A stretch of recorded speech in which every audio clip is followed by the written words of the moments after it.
আসসালামু আলাইকুম বন্ধুরা, সাদাকেয়ব চ্যানেলের পক্ষ থেকে সকলকে আন্তরিক অভিনন্দন ও শুভেচ্ছা। আশা করি সকলে ভালো আছেন। আপনাদের দোয়ার বরকতে আল্লাহ তাআলা আমাকে অনেক বেশি ভালো রেখেছেন। আজকে আপনাদের সামনে যে টিউটোরিয়ালটি নিয়ে এসেছি সেটি একটি গুরুত্বপূর্ণ টিউটোরিয়াল, নতুনদের জন্য বিশেষ করে এটি গুরুত্বপূর্ণ। অর্থাৎ এই যে বেসটি দেখতে পাচ্ছেন, এই বেসটি খারাপ হয়ে গিয়েছে, এই বেসটি পরিবর্তন করতে হবে।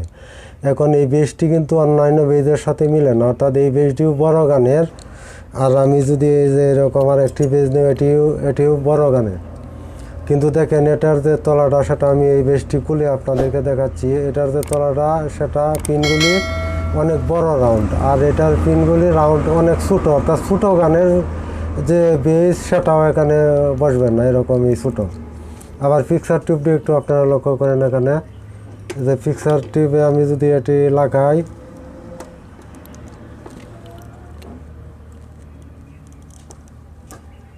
এই যে সুন্দরভাবে এটা বসে যাচ্ছে। এই যে বড় গানের এটা যদি লাগাই, এটাও সুন্দর করে বসে যাবে। এখন তো সিস্টেমটা হওয়ার কথা ঠিক এরকম, এই যে দেখেন এই যে বেসটা ঠিক এরকম হওয়ার কথা, বেসবোর্ডটা এরকম হওয়ার কথা, কিন্তু এই বেসবোর্ডটা আসলে একটু ছোটো। এই বেসবোর্ডটা ছোটো থাকার কারণে এখানে আমাদেরকে একটু চিন্তা ভাবনা করে বেসটা লাগাতে হবে। এই বেসটি পরিবর্তন করার জন্য আমাদের দুটি পন্থা আছে। একটি হলো সরাসরি পুরো বেসবোর্ডটাই পরিবর্তন করে ফেলা, আর অপরটি হলো শুধু এই বেসটা মডিফাই করে এখানে লাগানো। এখন যদি বেস পুরো বোর্ডটা আমি লাগাই, তাহলে দেখেন এই ট্রানজিস্টারগুলি অত্যাধিক শক্তিশালী, অর্থাৎ বড়, এই ট্রানজিস্টারগুলি ছোটো, যার কারণে এই সার্কিটটা অত্যাধিক শক্তিশালী। এই যে দেখতে পাচ্ছেন একটি ট্রানজিস্টর খুবই বড় এবং এই ট্রানজিস্টারগুলি ছোটো বড়। আমি এখানে বড় ছোটো ট্রানজিস্টার বলতেছি, আপনারা হয়তো অনেকে বলবেন যে ভাই বড় ছোটো ট্রানজিস্টার কি কোনো বাসা হলো না? আমি ট্রানজিস্টার নিয়ে সামনে ভিডিও আনতেছি, সেটা বড় কেন হয়, ছোটো কেন হয়, বড় হলে কী লাভ, ছোটো হলে কী লাভ, সে বিষয়ে আপনারা পুরোপুরি জানতে পারবেন। সে ভিডিওটি আপনারা অবশ্যই দেখে নেবেন। এখন দেখুন বেজের অপর প্রান্তে এই বেসটি বড়, যে বেসটি রাউন্ডটা অনেক বড় হয়েছে, অনেক বড়, এবং এটার রাউন্ডটা অনেক ছোটো, আপনারা স্পষ্ট দেখতে পাচ্ছেন আশা করি। এখন আমি এই বেসটাকে খুলে আপনাদেরকে দেখাবো।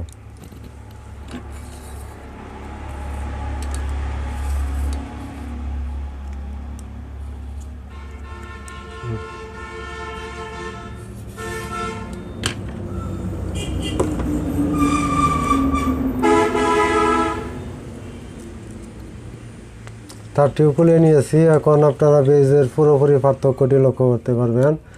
দেখুন অপর পৃষ্ঠায় যদি এখানে আমি দেখাই, দেখুন তাহলে এটা কীরকম দেখাচ্ছে, এটা কীরকম দেখাচ্ছে। আর এটার যে 120 থেকে 150 ভোল্ট অ্যানোড যে তারটা, যে চিকন তারটা, এটা দেখেন এখানে লাগানো ছিল, কিন্তু এটার তো এখানে লাগানোর কোনো অপশন নাই, এটা লাগাতে হবে এই সার্কিট বোর্ডে। আর যে এখানে যে 660 ভোল্ট থেকে 800 ভোল্ট যেটা ফোকাস ভোল্টেজ, সেটা এখানে লাগানো ছিল, কিন্তু এটা একটু পার্থক্য এখানে লাগিয়ে দিলেও চলবে। এই পার্থক্যটা আজকে আপনাদেরকে বোঝাবে। এখন আমি কলমের মাধ্যমে আপনাদেরকে দেখাবো কয় নাম্বার, কত নাম্বার পিনে কোন পয়েন্টটা লাগবে, অর্থাৎ কোন ধরনের ভোল্টেজটা লাগবে। কারণ যদি একটু উল্টাপাল্টা হয়ে যায়, তাহলে ফিক্সার টিউবটি খারাপ হয়ে যেতে পারে, ফিক্সার টিউবটি কেটে যেতে পারে। যার কারণে আমি আপনাদেরকে একটি ডাটা শিট করে দেখাচ্ছি।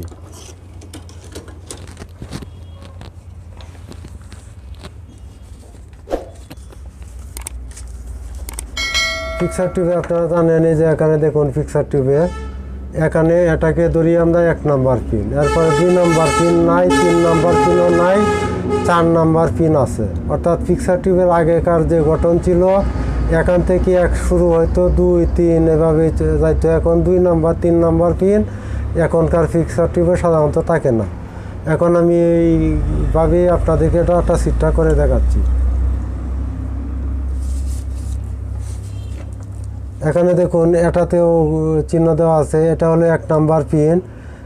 এরপরে যেটা হবে, এরপরে 2, 3 এখানে কিন্তু কোনো পিন নাই, অর্থাৎ 2 নাম্বার পিনটা এখানে হতো, 3 নাম্বার পিনটা এখানে হতো, 4 নাম্বার পিন এখানে দেওয়া আছে। দেখুন আমি এইভাবেই ঠিক ডাটা শিটটা করতেছি। ডাটা শিটটা আপনারা যদি ফলো করেন তাহলে আপনারা এই ধরনের পিকচার টিউব যে কোনো বেজ পরিবর্তন করতে পারবেন। অর্থাৎ 1 নাম্বার পিন সেটা হলো 560 ভোল্ট থেকে 800 ভোল্ট পর্যন্ত হয়ে থাকে, সেটা হলো ফোকাস ভোল্টেজ।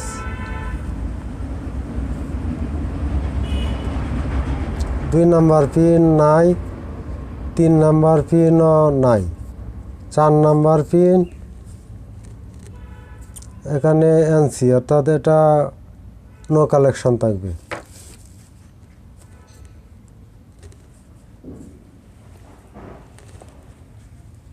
5 নাম্বার পিনটা সাধারণত গ্রাউন্ড হবে,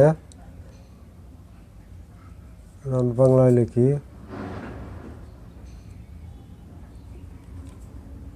5 নাম্বার পিন গ্রাউন্ড হবে। 6 নাম্বার পিন হবে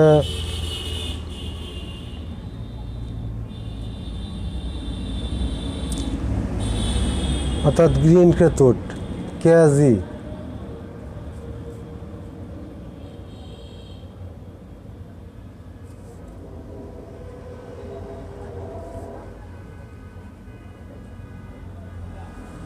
6 number pin green cathode. 7 number pin 120 volt থেকে 150 ভোল্ট পর্যন্ত হতে পারে, এটা হলো অ্যানোড ভোল্টেজ।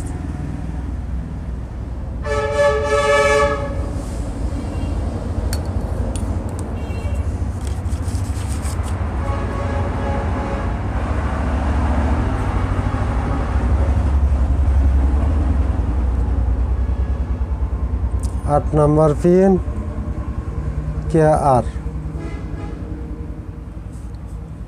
অর্থাৎ রেড সিগন্যাল, যেটা red signal red cathode.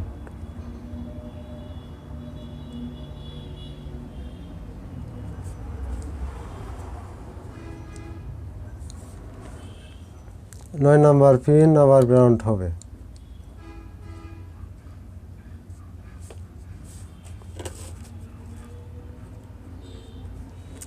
10 number pin যেটা হিটার ভোল্টেজ 6.3 হয়, হিটার বা filament voltage. 11 number pin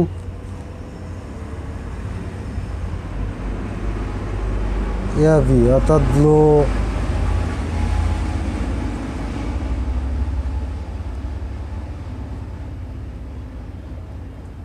cathode. 12 number pin earthing, এটা সরাসরি যে পিকচার টিউবের সাথে একটি তার থাকে আর্থিং, সেটা এবং এটা একই কালেকশানে থাকবে। এই তারটা আপনারা একটু ভালো করে লক্ষ্য করুন। সারটি ফলো করে আমরা এই যে বেজটা আছে এখানে, অর্থাৎ এই বেজ বোর্ডের সাথে এই বেজটা আমরা সরাসরি লাগিয়ে দেব। এই সরাসরি আমরা এইভাবে লাগিয়ে দেব। এখন যদি আমরা পুরোপুরি সেটা আপনাদেরকে দেখাই তাহলে অনেক দেরি হয়ে যাবে। এখানে আমি ভিডিওটাকে একটু স্কিপ করে দিচ্ছি। আমি যে চার্টটা আছে সেই চার্টটা অনুসরণ করে, অর্থাৎ এই যে ডাটা শিট, এই যে পিকচার টিউবের যে ডাটা শিটটা আছে, অর্থাৎ পিকচার টিউবের 1 নাম্বার 2 নাম্বার নয়, 3 নাম্বার নয়, 4 নাম্বার কালি, 5 নাম্বার গ্রাউন্ড, এইভাবেই অর্থাৎ এইভাবেই আমি এখানে কানেকশানগুলি করে নেব। সেটা লাগিয়ে আপনাদেরকে ফাইনালি আমি দেখাচ্ছি সেটা কীরকম হয়। তো বন্ধুরা দেখতে পাচ্ছেন আমি বেস বোর্ডের সাথে লাগিয়ে নিয়েছি। সেটা বিভিন্নভাবে লাগাইছি। আপনারা দেখেন কোনো জায়গা তার দিয়ে জাম্পার করেছি, কোনো জায়গা এখানে শর্ট জাম্পার করেছি, যাতে কোনোটার সাথে কোনোটা শর্ট না হয় ঠিক এই দিকে নজর রাখা হয়েছে। এবং যে সূত্রটি এখানে অনুসরণ করা হয়েছে সেটা হলো ডাটা শিট। আপনারা কোনো সময় লাগাতে গেলে প্রথমে যে জিনিসটি লক্ষ্য করতে হবে, কারণ এখানে যদি একটু ভুল হয়ে যায়, অর্থাৎ এই যে ডাটা শিটটি আপনাদের ফলো করতে হবে। কারণ এই যে 120 ভোল্ট বা এই যে কেজি গ্রিন কেথোড বা এইগুলিতে সাধারণত ভোল্টেজ একটু বেশি থাকে। এইগুলি যদি হিটার পিনে চলে আসে তাহলে কিন্তু ফিলামেন্ট কেটে যাবে। ফিলামেন্ট কেটে গেলে টেলিভিশনটি একদম নষ্ট হয়ে যাবে। এবং 120 থেকে 150 ভোল্ট যদি কেথোডে চলে আসে তবুও ফিক্সার টিউবটি নষ্ট হওয়ার সম্ভাবনা থাকে। যার কারণে আপনারা এই যে ডাটা শিটটি আপনারা ঠিকমতো আগেও ফলো করেছেন, এটি ঠিকমতো ফলো করে তারপরে আপনারা এই বেসবোর্ডটি আপনারা এইভাবে ঠিক লাগিয়ে নিতে পারেন। এখন আমি আপনাদেরকে দেখাচ্ছি আগের যে বেসটি ছিল দেখেন আর এটি কতটুকু পার্থক্য। এটি বেসবোর্ডের যে পাঁচনের অংশটা আছে সেটা অত্যাধিক বড় এবং এটা ছিল খুব ছোটো। আমি এটার পরিবর্তে এটা লাগিয়ে নিয়েছি। এখন দেখি কীরকম কাজ করে সেটা আপনাদেরকে এখন দেখাচ্ছি। আমি আগে বেসবোর্ডটা লাগিয়ে নিই।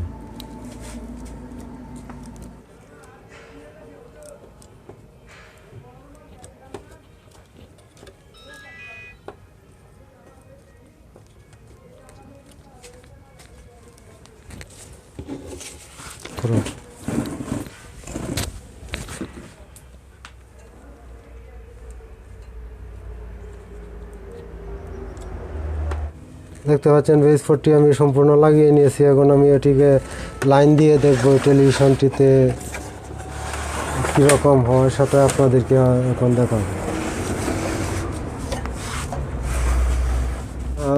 দেখতে পাচ্ছেন একটি হাইকু কালার টেলিভিশন। এটি একটি ব্র্যান্ডের সার্কিট ছিল কিন্তু সেটা আপনাদেরকে দেখাই না। এখন আমি লাইনটি ইন করে দেখাচ্ছি।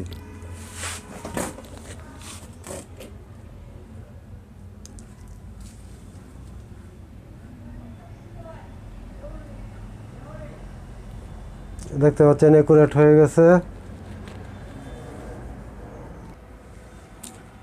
এখন আমি রিমোটে দেখছি কোনো কাজ করে কিনা। দেখতে পাচ্ছেন বন্ধুরা রিমোটেও কাজ করতেছে, অর্থাৎ যে বেসবোর্ডটি লাগাইলাম সেটা সম্পূর্ণ একুরেট হয়ে গেছে।